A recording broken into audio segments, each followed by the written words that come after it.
حدیث کې راځي رسول الله صلی الله علیه وسلم فرمایي د شپې په آخره حصہ کې 2 رکعاته لمونځ کول د الله په نزد باندې د دنیا د ما فيها نه غوره دي. او په بل حدیث کې راځي رسول الله صلی الله علیه وسلم فرمایي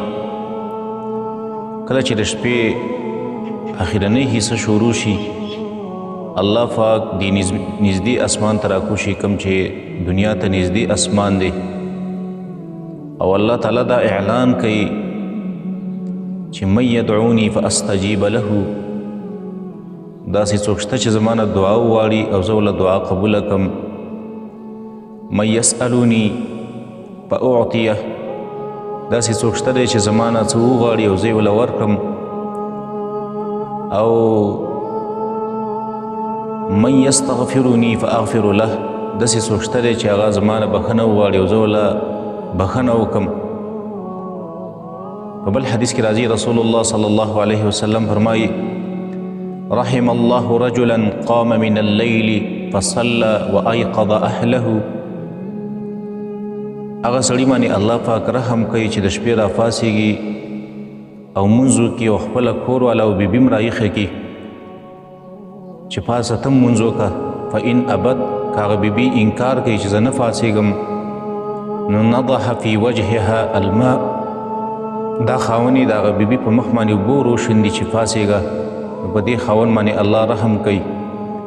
او ورحم الله امرأة په هغه زنانه باندې الله رحم کوي قامت من الليل چې د شپې راپاڅېږي او فصلت لمونځ وکړي وأيقظت زوجها او خپل خاون هم راویښ کړي. فإن ابا که خاوني انکار وکړي نو نضحت في وجهه الماء دا بیبي راولېږي او د دې خپل خاون په دې مخ باندې اوبه ور واړتئ نو په دې زنانه باندې الله رحم کوي. نو په دې ښځه او خاون باندې چې یو بل د شپې راپاڅئ او تهجد کوي په دې دواړو باندې الله رحم کوي. په بل حدیث کې راځي اسماء بنت یزید رضی الله تعالی عنها فرمایي وی کله چې د قیامت ورځ شي د الله له طرف نه به اعلان وشي چې هغه خلق پاڅېږئ چې هغوی به د شپې منځونه کول تهجد به یې کول نو ډېر لږ خلق به پاڅېږي نو دغه خلکو ته به د الله د طرف نه وویلی شي چې لاړ شئ تاسو جنت ته بغیر د حسابه داخل شئ او نورو خلکو ته به وویلی شي چې تاسو راوړاندې شئ د حساب دپاره. دا اوس موږ او تاسو په دې کې سوچ وکړو چېرې دا څومره بهترین او قیمتي وخت دی چې الله پاک په خپله اسمان د دنیا ته راکوزیږي او موږ او تاسو ته دا اعلان کوي چې راپاڅېږئ زما نه وغواړئ چې زه دله درکم زما نه دعاګانې وغواړئ چې زه دله قبولې کړم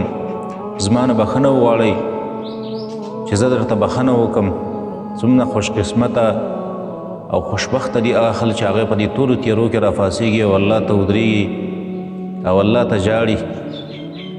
بوزه کې خو هسې موږ او تاسو ډېر ناراسته یو رمضان په میاشت کې خو هر سړی راپاڅېږي د پېشمني دپاره پکار دا ده چې موږ او تاسو د دې روجې کې د دې قیمتي وخت نه فایده واخلو الله ته ودرېږو او الله ته وژاړو خپل مشکلات الله ته وړاندې کړو.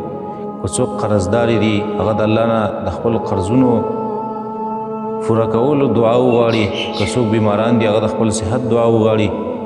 که څه بل څه مشکلات دي او هغه د الله نه وغواړي چې الله یې ورله ورکړي. او دا بهترین نمیاش په دې بهترین وخت کې د دې نه موږ او تاسو ګټه واخلو او غافله او په خوبونو او په ناخبرۍ کې زموږ او ستاسو نه دا وخت